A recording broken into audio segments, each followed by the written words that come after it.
बिंदिया माँ बाप के गुजर जाने के बाद अपने भाई विनोद और भाभी कमला के साथ रहती थी। वैसे तो वो विनोद की बहुत लाडली थी, लेकिन कमला को एक आंख नहीं भाती, इसीलिए वो दिन भर बिंदिया से काम कराती थी और ताने देना हो या भाई से उसकी शिकायत लगानी हो, इस तरह का मौका हाथ से कभी नहीं जाने देती। अरे ओ बिंदिया, महारानी की तरह सो रही है। सूरज सिर पे चढ़ आया और तेरा अभी तक चूल्हा भी नहीं जला। क्या तेरे बाप का नौकर लगा है कोई जो कमा कर खिलाएगा? बिंदिया, जो आंगन के कोने में बर्तन मांज रही थी, पल्लू से पहुंचती हुई उठी। नहीं भाभी, मैं तो कब से काम में लगी हूँ। झाड़ू पोछा हो गया, अब बस रसोई में ही आ रही थी। बहाने बनाना तो कोई तुझसे सीखे। 100 काम गिना देगी पर एक भी ढंग का नहीं होता। तेरे हाथ का खाना तो ऐसा होता है जैसे कोई जबरदस्ती गले से नीचे उतार रहा हो। आज जरा स्वादिष्ट बनाना। जी भाभी। ये कहकर बिंदिया चुपचाप रसोई में चली गई। वह जानती थी कि बोलेगी तो बात बढ़ेगी और भाई से बरहा चराकर शिकायत लगाई जाएगी, इसलिए समझदारी इसी में है कि चुपचाप अपना काम करे। लेकिन कमला भी कहाँ आराम से रहने वाली थी। शाम को जब विनोद थका हारा खेत से लौटा तो कमला हमेशा की तरह शिकायतों की लंबी लिस्ट और बनावटी आंसुओं के साथ तैयार थी। उसने दरवाजे पर ही विनोद को रोक लिया। सुनिए जी, अब मुझसे और नहीं सहा जाता। या तो इस घर में मैं रहूंगी या आपकी लाडली बहन। आज तो इसने हद ही कर दी। क्या हुआ अब? क्यों हर वक्त क्लेश करती हो? अरे पूछिए अपनी बहन से। मैंने पड़ोस वाली शांति काकी के घर खीर बनाकर भेजी थी। इस लड़की ने जानबूझकर उसमें नमक डाल दिया। मेरी कितनी बेइज्जती हुई आपको अंदाजा भी है? नमक खीर में? हाँ जी। और जब मैंने पूछा तो मुझे ही आंखें दिखाने लगी। घूरती है ऐसे जैसे मुझे कच्चा चबा जाएगी। कहती है मेरा जो मन करेगा वही करूंगी। आप ही बताइए मैं क्या करूं? कहाँ है वो? मैं बात करता हूँ उससे। विनोद गुस्से में बिंदिया के पास पहुंचता है। बिंदिया, ये सब क्या हो रहा है? आज तुमने खीर में नमक क्यों मिलाया? भैया, मैंने ऐसा कुछ नहीं किया। मैंने तो चक्कर खीर दी थी, उस समय सब ठीक था।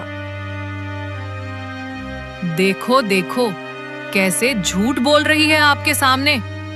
अरे जबान तो देखो इसकी, कैंची की तरह चलती है। आप ही सिर पर चढ़ाए रखेंगे तो काम चोर और झूठी तो बनेगी ही। भैया, यकीन मानिए। मुझे कुछ नहीं सुनना।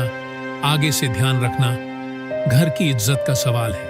ये सुन बिंदिया रोते हुए अपने कमरे में चली गई। वह अपनी छोटी सी संदूकची खोलकर बैठ गई, जिसमें उसकी माँ की एक पुरानी साड़ी थी। उसने साड़ी को सीने से लगाया और फूट फूट कर रोने लगी। माँ, तुम क्यों चली गई? देखो, तुम्हारी बिंदिया कितनी अकेली हो गई है। यहाँ कोई मेरी सच्चाई नहीं देखता, कोई मेरा दुख नहीं समझता। अगली सुबह विनोद खेत जाने के लिए तैयार था। कमला, मैं खेत जा रहा हूँ। दोपहर तक लौटूंगा। बिंदिया का ध्यान रखना। हाँ जी, आप बेफिक्र रहो। उसके जाने के बाद कमला ने बिंदिया का हाथ खींचकर उठाया। चल उठ, बहुत रोना धोना हो गया। जा, नदी से पानी के 2 मटके भर कर ला। और सुन, अगर आज कोई गलती हुई तो तेरी टांगे तोड़ दूंगी। बिंदिया चुपचाप घड़ा उठाकर नदी की ओर चल पड़ी। रास्ते में उसे शांति काकी मिली। कैसी है री बिंदिया? कल तेरी भाभी मिली थी, बड़ा नाराज थी तुझसे। क्या बात हो गई? सब ठीक है ना? बिंदिया ने कुछ नहीं कहा, बस फीकी सी मुस्कान दे दी। बेटी, मैं सब समझती हूँ। तेरी माँ मेरी सहेली थी। तू हिम्मत मत हारना। तेरा भाई भला आदमी है, बस बीवी के चढ़ाने पर कभी कभी बुद्धि खो देता है। उससे बैठ के बात करेगी तो तुम्हें जरूर समझेगा। शांति काकी के शब्दों ने बिंदिया को थोड़ी हिम्मत दी। उसे लगा कि दुनिया में कोई तो है जो उसे समझता है। लेकिन घर लौटते ही एक नया तूफान उसका इंतजार कर रहा था। कहाँ थी तू इतनी देर से? जरूर रास्ते में किसी से गप लड़ाने लगी होगी। चल अब जल्दी से आटा गूंथ और सब्जी भी काट, मुझे बहुत भूख लगी है। और हाँ, आज जरा भी गलती हुई ना तो देख लेना। बिंदिया ने कुछ नहीं कहा और जल्दी जल्दी रसोई की तरफ जाने लगी। तभी अचानक पानी का मटका नीचे गिरकर टूट गया। करियो बर्बादी की दुकान, ये क्या किया तूने? नया मटका फोड़ दिया? भाभी पैर फिसल गया, जानबूझकर नहीं गिराया। अब बहाने भी बनाएगी। आज मैं तुझे सबक सिखा के रहूंगी। कमला ने झपट कर बिंदिया का हाथ पकड़ा और उसे जोर जोर से पीटने लगी। भाभी मत मारिए, माफ कर दीजिए, आगे से नहीं होगा। लेकिन कमला नहीं रुकी। थोड़ी देर बाद बिंदिया आंगन के एक कोने में बैठी सिसक रही थी। तभी दरवाजे पर आवाज आई। कमला, पानी देना जरा, मुझे बहुत प्यास लगी है। विनोद की आवाज सुन के कमला घबरा गई। अरे आज आप जल्दी आ गए। हाँ, आज ज्यादा काम नहीं था खेत में। ये कहते हुए विनोद अंदर आया और बिंदिया को कोने में बैठा देखकर ठिठक गया। बिंदिया, तू रो क्यों रही है? क्या हुआ? किसी ने कुछ कहा क्या? भैया, आज पानी का मटका गिर गया तो भाभी ने बहुत मारा। क्या मारा? कमला, तुम्हारी हिम्मत कैसे हुई मेरी बहन को मारने की? विनोद का गुस्सा देख कमला घबरा गई। उसे समझ आ गया कि अब उसकी असलियत बाहर आने वाली है। तभी उसके दिमाग में एक शैतानी ख्याल आया। अरे नहीं नहीं जी, मैं तो बस थोड़ा डांट रही थी। बच्ची है ना, समझाना जरूरी होता है। समझाना और मारना अलग होता है कमला। ये मेरी बहन है, नौकरानी नहीं। हाँ मारा मैंने, लेकिन ऐसे ही नहीं मारा। क्या मतलब है तेरा कमला? तुम्हारी बहन अब वैसी नहीं है जैसे तुम समझते हो। आज मैंने अपनी आंखों से देखा, ये गांव के लड़के के साथ छुपकर मिलती है। आज तो मैंने इसे रंगे हाथों पकड़ लिया। क्या भाभी, ये क्या कह रही हैं आप? ये झूठ है भैया, मैंने कुछ नहीं किया। झूठ बोल रही हूँ? देखो विनोद, जब मैंने टोका तो मुझसे जबान लड़ाने लगी। अब तुम ही बताओ विनोद, गांव में हमारी क्या इज्जत बचेगी? ये तुम क्या कह रही हो कमला मेरी बहन के बारे में? मैं झूठ क्यों बोलूंगी? तुम्हारी बहन हाथ से निकल चुकी है। इससे पहले कि ये घर से भाग जाए या कोई कलंक लग जाए, मैं कहती हूँ इसकी शादी करा दो। भैया मेरी बात मानो, मैंने कुछ नहीं किया। भाभी अपनी गलती छुपाने के लिए मुझ पर इल्जाम लगा रही है। देखो देखो कैसे झूठ बोल रही है। अब इस उम्र में यही सब करेगी क्या? मैं तो कहती हूँ शादी ही इसका हल है। जल्दी से इसकी शादी करा दो ताकि हमारी इज्जत बची रहे। लेकिन शादी कैसे? रिश्ते रखे होते हैं क्या? मेरे पास एक बहुत ही अच्छा रिश्ता आया है। तुम कहो तो बात आगे बढ़ाएं? रिश्ता? किसका? सेठ जी के घर से रिश्ता आया है। क्या सेठ जी के घर से? हमारी बिंदिया के लिए? और क्या, उन्हें बिंदिया बहुत पसंद है। हमारी लड़की की सादगी, उसके तौर तरीके, सब कुछ देखा है उन्होंने। कमला, मुझे तो अभी तक यकीन नहीं हो रहा।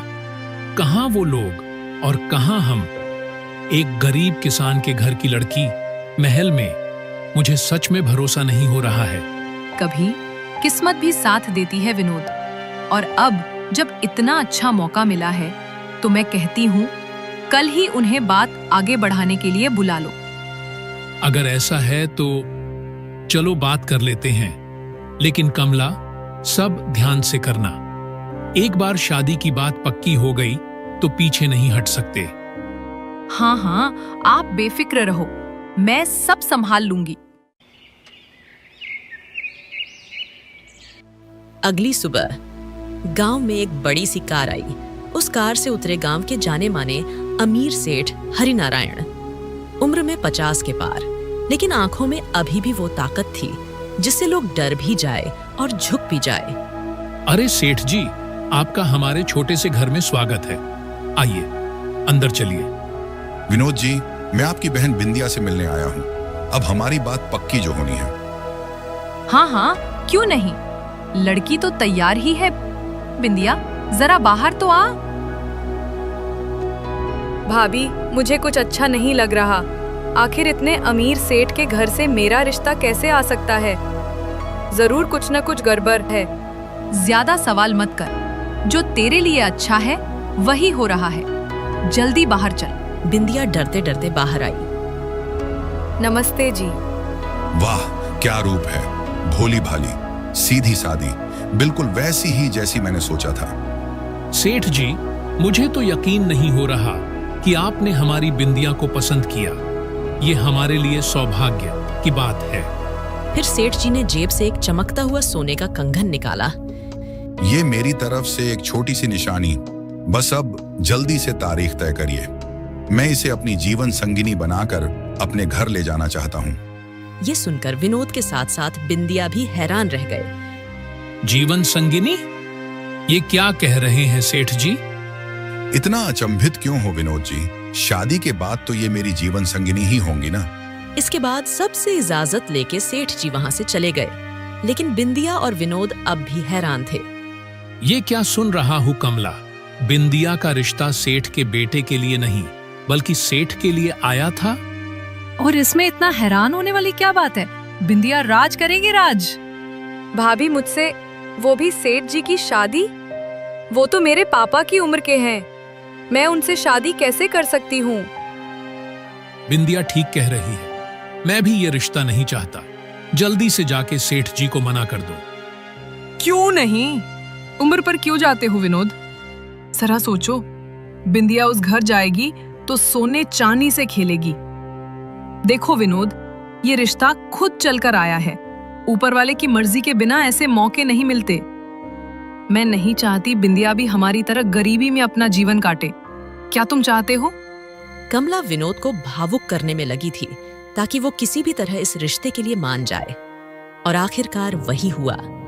कमला, मुझे ठीक नहीं लग रहा, पर तुम सही कहती हो। क्या पता इससे बिंदिया की जिंदगी सुधर जाए। भैया, मुझे वहां मत भेजो। मैं शादी करूंगी, लेकिन किसी ऐसे से जो मेरी उम्र का हो, जो मुझे समझ सके, ना कि पैसों के घमंड में रहे। और अगर वो लड़का तुझे सारी जिंदगी चूल्हे चौके में झोंक दे तो? क्या अच्छा नहीं कि तू किसी ऐसी जगह जाए जहां तुझे हर सुख मिले? भाभी, असली सुख वो होता है जहां आत्मा को चैन मिले। सिर्फ पैसा ही सब कुछ नहीं होता। अरे हम तुम्हारे दुश्मन थोड़ी हैं। तुम्हारे लिए यही सही है। अभी तुम छोटी हो इसलिए नहीं समझोगी। ये कहकर कमला वहां से चली जाती है। कुछ ही दिनों में शादी की तैयारियां शुरू हो जाती है। आंगन में झालरें टंगी थीं, दीवारों पर पीले रंग का पोत चढ़ चुका था। औरतें गा रही थीं, तेरी बन्नो बनेगी सेठ की दुल्हन। लेकिन बिंदिया का दम जैसे अंदर ही अंदर घुट रहा था। कमरे में बैठी बिंदिया बार बार अपने हाथ पर पड़े कंगन को देख रही थी। कल मेरी शादी है, उस इंसान से जिसे देखते ही मुझे डर लगता है। नहीं, मैं ऐसा जीवन नहीं चाहती, लेकिन मैं ऐसा करूं क्या? रात का खाना खाने के बाद सब थके हुए थे तो जल्दी ही सो गए। लेकिन बिंदिया की आंखों में नींद नहीं थी, सिर्फ सवाल थे, आंसू थे, और एक डर कि कल से उसका पूरा जीवन नर्क में बदल जाएगा। आज भी चुप रही तो फिर कभी अपने लिए कुछ नहीं कर पाऊंगी। सबको लगता है मैं कमजोर हूँ, लेकिन नहीं, मैं पूरी जिंदगी घुट घुट के नहीं गुजार सकती। ये सोचते ही वो जल्दी से उठी, एक छोटा सा पोटली उठाया और चुपके से कमरे से निकल गई। शायद यही सही वक्त है। अगर आज नहीं भागी तो जिंदगी भर खुद से नजरें नहीं मिला पाऊंगी। वो एक एक कदम धीरे धीरे बाहर निकालती चली गई। आगे बढ़ते बढ़ते बिंदिया अब एक घने जंगल में पहुंच गई थी। चारों ओर पेड़ों की परछाइयां थीं और ऊपर एक सफेद चांदनी धीरे धीरे बिखर रही थी। हे भगवान, कहाँ आ गई मैं? कहीं कोई जानवर ना आ जाए। वो जंगल में और तेज भागने लगी। कहीं से पत्तों की सरसराहट की आवाज आ रही थी तो दूर कहीं उल्लू की हूंट, और हर झाड़ी से आती अजीब सी आवाजें। ये सब सुन बिंदिया बहुत ज्यादा डर गई थी। अब क्या करूं? आगे जाऊं या यहीं कहीं छुप जाऊं। अभी वो ये सोच ही रही थी, तभी अचानक उसे किसी के कराहने की आवाज आई, जैसे कोई बहुत ही दर्द में हो। ये सुन बिंदिया ठिठक गई। ये आवाज कोई इंसान है या कोई जानवर? वो आवाज झाड़ियों के पीछे से आ रही थी। बिंदिया देखने के लिए धीरे धीरे झाड़ियों की तरफ बढ़ने लगी। साथ ही उसे डर भी लग रहा था कि कहीं कोई खतरा न हो। फिर भी हिम्मत बटोरकर वह आवाज की दिशा में बढ़ी। चांद की हल्की रोशनी में उसने देखा एक नौजवान आदमी एक पेड़ के सहारे जमीन पर पड़ा था। उसकी टांग से खून बह रहा था और चेहरा दर्द से सफेद पड़ चुका था। वो जल्दी से उस आदमी के पास पहुंची और देखा कि ये बहुत ही जख्मी है और काफी खून बह चुका है। बिंदिया बिना समय गंवाए जल्दी से जंगल में कुछ ढूंढने लगी। उसने जल्दी से कुछ पत्ते और एक जंगली जड़ तोड़ी। पास पड़े एक सपाट पत्थर पर उन्हें कुचला और एक गाढ़ा लेप तैयार कर लिया। घबराइए नहीं, मैं आपकी मदद करने आई हूँ। ये लेप जख्म पर लगाना होगा, इससे खून रुक जाएगा और दर्द भी कम होगा। आदमी कुछ कह पाता उससे पहले ही बिंदिया ने बड़ी सावधानी से वो लेप उसके गहरे जख्म पर लगा दिया। लेप लगते ही आदमी दर्द से सिहर उठा, पर बिंदिया ने उसे हिम्मत बधाई। फिर उसने अपने दुपट्टे का एक लंबा किनारा फाड़ा और उससे जख्म पर कसकर पट्टी बांध दी। कुछ देर वो वहीं बैठी रही। धीरे धीरे उस लेप ने अपना असर दिखाना शुरू किया। आदमी के चेहरे पर दर्द की लकीरें कुछ कम हुईं। उसने राहत की एक गहरी सांस ली। तुम्हारा बहुत बहुत धन्यवाद, तुमने मेरी जान बचाई।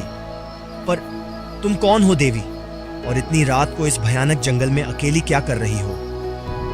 मैं बिंदिया हूँ और मैं यहाँ अपनी किस्मत से भागते हुए आई हूँ। किस्मत से? मैं कुछ समझा नहीं। दरअसल बात यह है कि मेरे भैया और भाभी मेरी शादी एक बूढ़े सेठ से करवा रहे थे। आज रात मेरी हल्दी थी और कल शादी।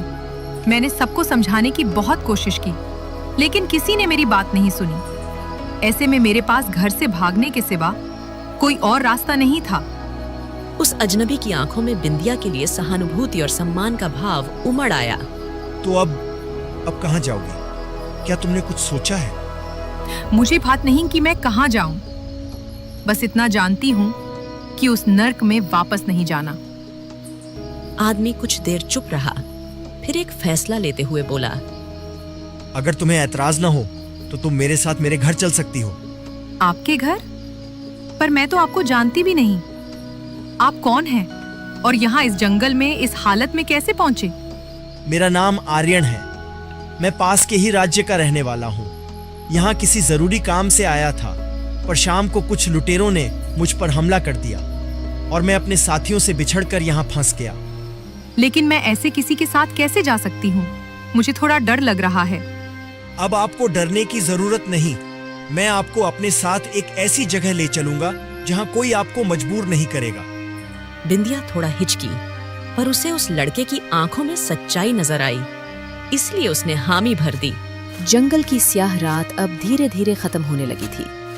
चारों ओर सूरज की सुनहरी किरणें बिखरने लगी थीं, जैसे पूरी कायनात बिंदिया की नई सुबह का स्वागत कर रही हो। दोनों जंगल के रास्ते धीरे धीरे एक ऊंचे सुहावने पहाड़ी रास्ते से गुजरते हुए एक बहुत ही भव्य महल की ओर बढ़े। जैसे ही वे महल के मुख्य द्वार के पास पहुंचे, सैनिकों और महल के सेवकों ने एक साथ सिर झुका दिए। राजकुमार आर्यन की जय हो। राजकुमार? क्या आप राजकुमार हो? और क्या ये लोग सही कह रहे हैं? राजकुमार ने हल्की मुस्कान के साथ बिंदिया की ओर देखा। हाँ बिंदिया, मैं इस राज्य का राजकुमार हूँ। कल रात मैं भेष बदलकर गांव के हालात समझने निकला था, लेकिन कुछ लुटेरों ने मुझ पर हमला कर दिया। अगर तुम न होती तो शायद आज मैं जिंदा न होता। मैंने तो बस वही किया जो सही था, इसमें कोई बड़ी बात नहीं। लेकिन आजकल की दुनिया में सही करना ही सबसे बड़ी बात है। तुम्हारा साहस, तुम्हारी दयालुता, ये सब मुझे बहुत पसंद आया। मैं तुमसे कुछ मांगना चाहता हूँ। क्या? पर मैं गरीब लड़की आपकी क्या सहायता कर सकती हूँ? मैं तुमसे विवाह करना चाहता हूँ बिंदिया। शादी? मुझसे? लेकिन मैं तो सिर्फ एक साधारण सी लड़की हूँ। तुम्हारी अच्छाई तुम्हें असाधारण बनाती है। तुमने जो इंसानियत दिखाई वो किसी भी रानी से कम नहीं। बिंदिया कुछ पल के लिए बिल्कुल चुप हो गई। उसके कानों को यकीन नहीं हुआ कि एक राजकुमार उससे शादी करने की बात कर रहा है। ये सुन बिंदिया की आंखों से आंसू टपकने लगे। उसे यकीन ही नहीं हो रहा था कि किस्मत उस पर इतना मेहरबान हो सकती है। कुछ दिनों बाद पूरे राज्य में ढोल नगारों के साथ शहनाइयां बजने लगी। दूर दूर से लोग राजकुमार की शादी देखने आए। बिंदिया को पारंपरिक रानी की पोशाक पहनाई गई। बहुत ही धूमधाम से शादी संपन्न हुई और बिंदिया एक साधारण सी गरीब लड़की से एक राज्य की रानी बनी।